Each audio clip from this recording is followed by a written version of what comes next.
দর্শক, রামুতে স্ত্রীর বিরুদ্ধে স্বামী হত্যার অভিযোগ উঠেছে। এখন আমরা রয়েছি রামুর যে পূর্ব মেরাঙ্গুলা রয়েছে, আমরা এখন সেখানে অবস্থান করছি একটি ভাড়া বাসায়। দর্শক, জানিয়ে রাখতে চাই যে রামুর যে ফতকারকুল ইউনিয়নের পূর্ব মেরাঙ্গুলা রয়েছে, সেখানটিতে আজকে আহ আহ, সকাল 11টা-12টা নাগাদ স্থানীয়রা গন্ধে দুর্গন্ধে সন্দেহভাজন অবস্থায় একটি ভাড়া বাসা তালা ভেঙে ঢুকে দেখতে পাই যে সেখানে একটি লাশ পড়ে আছে।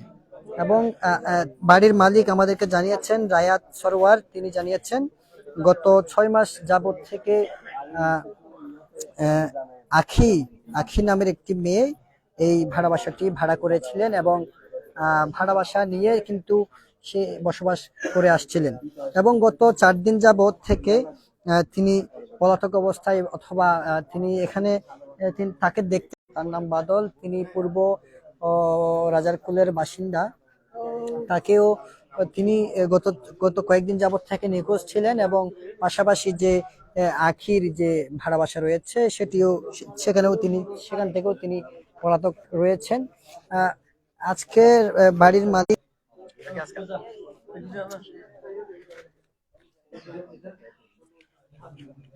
এখন আমরা একটু কথা বলার চেষ্টা করব যে একজন রাজারকুল ইউপি চেয়ারম্যানের সাথে। আসলে এখানে কি হয়েছে যদি আমাদের একটু বলতেন। এটা তো পুরোপুরি জানি না, আমরা তো থানার মাধ্যমে খবর পেয়েছি এখানে একটা লাশ পড়ে রয়েছে। সেটা ওই ভাড়া বাসার যে মালিকের সাথে মনে হয় যোগাযোগ করে কোথাকার লোক, সে খবর হওয়ার পরে আমাকে ফোন দিল। ফোন দেওয়ার পরে আমি তদন্ত করে এই রাজারকুলের ছেলে হিসেবে শনাক্ত করি এবং তাদের পরিবারকে পাঠাই। এরও এসে বলে যে এটা আমার ছেলে। সেই সুবাদে এতক্ষণ যা দেখাশোনা এবং থানায় এসে যাচা বাছাই করে সুরতকাল করতেছে। পোস্টমর্টমের পরে দেখা যাবে কিভাবে উনি মৃত্যুবরণ করেছেন।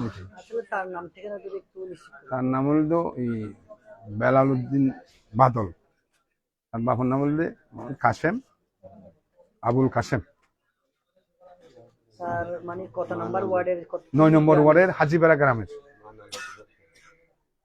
আসলে তাদের বিয়ে হয়েছে কতদিন হবে যদি বিয়েটা পুরাপুরি আমরা তো কয় বছর আগে হয়ে জানি না। আমি গত বছর থেকে শুনতেছি উনি ওই মেয়েটি বিয়ে করছে। দর্শক, এতক্ষণ কথা বলছিলাম রাজারকুল ইউপি চেয়ারম্যানের সাথে। আমরা একজন পূর্ব রাজারকুল ইউপি সদস্যদের সাথে কথা বলবো। কি হয়েছে যদি একটু আমাদের জানান। আসলে আমরা এখানে দেখতেছি, এখানে বেলাল উদ্দিন বাদল নামের একজন ছেলে, সেটা তার বাড়ি হলো আমাদের এলাকার হাজিপাড়া এলাকার, সে আবুল কাশেমের ছেলে। তো সে রাজমিস্ত্রি ছিল এবং পাশাপাশি সে টমটম চালাতো বলে আমরা দেখেছি। তো ছেলেটা মোটামুটি ভালো ছিল, তার চরিত্রের মধ্যে কোনো তেমন আমরা ত্রুটি দেখিনি। তো তার স্ত্রীর সাথে একটু বিরোধ ছিল বলে আমরা জেনেছি। একবার আমরা মীমাংসা করে দিয়েছিলাম। তারা আসলে নিজের বাড়িতে না থেকে সবসময় তারা ফতেকারকুলের এক ভাড়া বাসায় থাকতো বলে আমরা জানতাম। আজকেও এখানে দেখতেছি সেই ভাড়া বাসাতেই, আপনার রহমানিয়া মাদ্রাসার একটি ভাড়া বাসাতেই নাকি তার মৃত্যু হয়েছে। তারপর লাশ প্রায় পচন ধরেছে। এখানে পুলিশ প্রশাসন এসেছেন, তারা সহযোগিতা করছেন এবং মিডিয়াও খুব তৎপর। তো স্বাভাবিকভাবেই সকলের পক্ষ থেকে এখানে সহযোগিতা পাওয়া যাচ্ছে। তবে তার স্ত্রী এখানে অনুপস্থিত দেখা যাচ্ছে। তো পারিবারিকভাবে অভিযোগ করছে তার স্ত্রী নাকি তাকে এই খুন করিয়েছে বলে তারা অভিযোগ করতেছে। আমরা পাশে যে ভাড়া বাসার একজন ব্যক্তি ছিল, তিনি একজন হুজুর লোক। আমরা ওনাকে প্রশ্ন করেছিলাম আসলে তার স্ত্রীকে কয়দিন ধরে এখানে ছিল না বা ছিল দেখেছে, কিন্তু তিনি বলেছেন মোটামুটি কিছুদিন আগেই তাকে এখানে দেখেছিল, বছরে নাকি সেখানে দেখা পায়নি। তো আসলে কিভাবে খুন হয়েছে সেটা পোস্টমর্টম এবং তার স্ত্রীর কথা জানার পরেই হয়তো এটা বোঝা যাবে যে আসলে কিভাবে কেন খুন করা হয়েছে তাকে, বা স্বাভাবিক মৃত্যু কিনা। তার স্ত্রীকে আমরা যেহেতু এখানে দেখা যাচ্ছে না, আমরা এখানে খবর নিয়েছি সে এখানে ছিল না এবং এখনো নেই, অনুপস্থিত, যেহেতু আমরা পলাতক ভাবেই আমরা ধরে নিচ্ছি। তো সে খুনিয়া পালকের মেয়ে ছিল বলে এবং নাকুংছড়িতে তার আদি নিবাস ছিল বলে আমরা জেনেছি। তো আগে সে গর্ভবতী ছিল বলে আমরা একবার তাদের বিরোধের মধ্যে আমরা জড়িত হয়ে আমরা মীমাংসা করে দিয়েছিলাম। তো তারা সুখে ছিল, মাঝখানে আবার কি ঝামেলা হয়েছিল। তবে মেয়েটির বয়সের সাথে নাকি তার বয়সের বাদলের বয়সের একটা পার্থক্যতাও ছিল, তাদের যদিও বা প্রেম গঠিত কারণে তাদের বিবাহ হয়েছে। তো এমত অবস্থায় আসলে ওই তাদের মধ্যে মাঝে মাঝে একটু লাগলেও এটা পরবর্তীতে তারা আবার ভালো হয়ে যেত। কিন্তু আজকে কেন সে খুন হয়েছে তার পারিবারিক থেকে যেহেতু খুনের আচ্ছা, এই অভিযোগ লাশটি উঠছে, কতদিন আগের এটা আমরা মনে করতেছি এটা কমপক্ষে 5-6 দিন, 4-5-6 দিন হবে, না হলে তো এত গন্ধ হতো না। এটা সোমবার থেকে বলা হচ্ছে। আসলে হয়তো সেই সোমবারে মারা গেলে সোম, মঙ্গল, বুধ, আজকে 3 দিনের হতে পারে। আমরা আমাদের কিন্তু ধারণা হয়তো আরো একদিন বেশিও হতে পারে আর কি। এখন যেহেতু বেলাল আসলে খুব শক্তিশালী ছেলে ছিল, লম্বা ছিল, আমাদের খুব আদরের ছেলে ছিল, সে যেহেতু আমার এলাকার ভোটার, তো আসলে সে যেহেতু কর্মদক্ষতা ছিল, বিভিন্ন আপনার পেশা হিসেবে টমটমও চালাতো, কষ্ট করতো। তো তার সংসারে এত অভাব হওয়ারও আমরা কোনো সুযোগ দেখছি না, যেহেতু সে আয় রোজগার করার লোক ছিল। তো এখানে তার মা এখন বোন আসলে বিদেশে একজন ভাই থাকে, তারা আসলে খুব ভেঙে পড়তেছে। আমরা তাদেরকে সান্ত্বনা দিতে যাচ্ছি, যেহেতু তার এইরকম একটা নিষ্পাপ ভাই কেন এভাবে খুন হতে গেল বা তার মৃত্যু হতে। বেলালের পরিচয় হলো সে আমাদের রাজারকুল ইউনিয়নের পূর্ব রাজারকুল হাজিপাড়া গ্রামের ব্যবসায়ী আবুল কাশেমের ছেলে। তার পুরো নাম ছিল বেলাল উদ্দিন জিহাদ, ডাক নাম ছিল তার বাদল হিসেবে সবাই তাকে চিনে এবং জানে। লাশটা আসলে এখানে ভাড়া বাসায় আমরা যে অবস্থায় দেখছি, এখন প্রশাসনের লোক থেকে আমরা যেটা জানছি, তার এখানে গলায় আমরা প্রথমে শুনছিলাম যে কাটা দাগ ছিল, আসলে প্রশাসন বলতেছে কোনো কাটা দাগ নেই, তবে তাকে শ্বাসরুদ্ধ করে মারা হতে পারে, প্রশাসন অনুমান করতেছে একটা। তো এখানে আমরা এসে দেখতেছি আসলে লাশটা ফুলে গেছে এবং তার গন্ধ ছড়াচ্ছে, এবং উত্তর পশ্চিম দিকে তাকে শুই অবস্থা রাখা হয়েছে। আপনারা তো আমরা স্ত্রীর বিষয়ে জানি না আসলে দর্শক এতক্ষণ কথা বলছিলাম ইউপি সদস্যের সাথে, একজন ইউপি সদস্যের সাথে। তিনি যেমনটি জানিয়েছেন, গত লাশটি ধারণা করা হচ্ছে গত 5 দিন আগের লাশ হতে পারে, এবং গন্ধ ছড়ানোর কারণে কিন্তু সন্দেহ হওয়ায়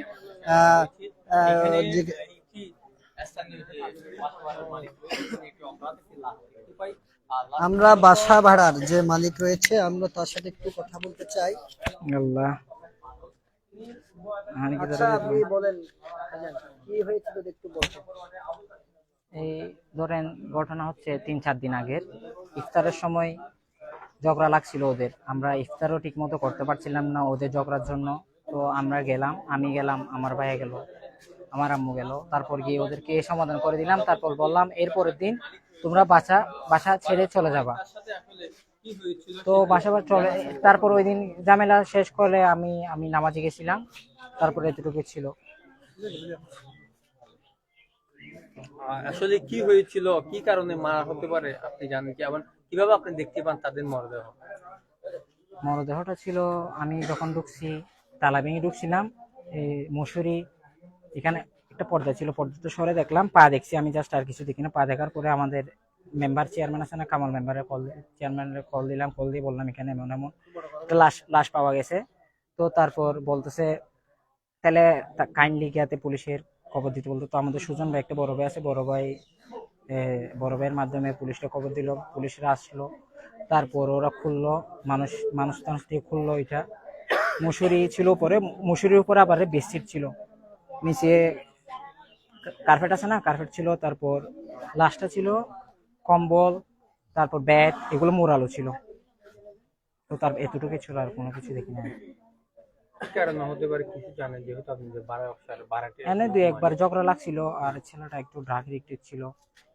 ও টাকা খুঁজতো বউ থেকে, টাকা না দিলে মারধর করতো, এরকম মারধর করে পুরো বেড়া তেরা 3 দিন সব বেকা করে বসে। তো আমরা আর সহ্য করতে না পারি বললাম তোমরা কালকে সকালে বাসা ছেড়ে দিয়ে চলে যাবো। তো আমরা মনে করছি বাসা ছেড়ে দিয়ে চলে গেছে, তালা মেরে। আমার আম্মুর থেকে আইডি কার্ড ছিল, ওর আইডি কার্ডটা নিয়ে চলে গেছে। বলতেছে আমার স্বামীরা নাকি টমটম ভাড়া দিচ্ছে না, আইডি কার্ডটা ফটোকপি করে এনে আমি আপনাকে দিব। এরপর থেকে ও নিখোঁজ। আর আমরা তো জানিও না এখানে যে মানুষ আছে, গন্ধ না আসলে তো আমরা জানতামও না। আমি যাচ্ছি প্রাইভেটে, আম্মু বলতেছে এখানে কেন গন্ধ উঠতেছে দেখো। তো আমি তার জন্যই দর্শক, তিনি যেমনটি জানিয়েছেন, তাদের বিরুদ্ধে একাধিকবার বিরোধ ছিল, বিভিন্ন বিষয় নিয়ে তারা মনোমালিন্য সৃষ্টি হয়েছিল এবং সেটি আবার নিষ্পত্তিও হয়ে গিয়েছিল। কেন হঠাৎ এরকম একটি মর্মান্তিক ঘটনা ঘটেছে সেটি তিনিও আসলে সঠিকভাবে বলতে পারছেন না।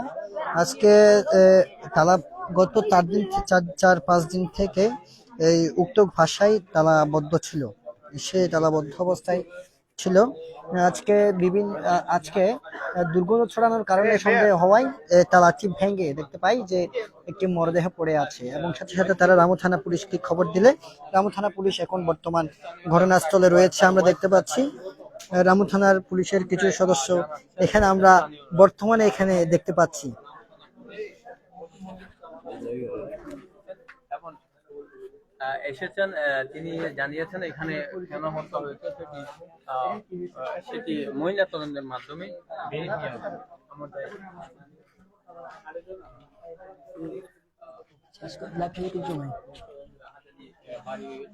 দর্শক, রামু যে পূর্ব মেরুগড় থেকে এটুকুই ছিল সর্বশেষ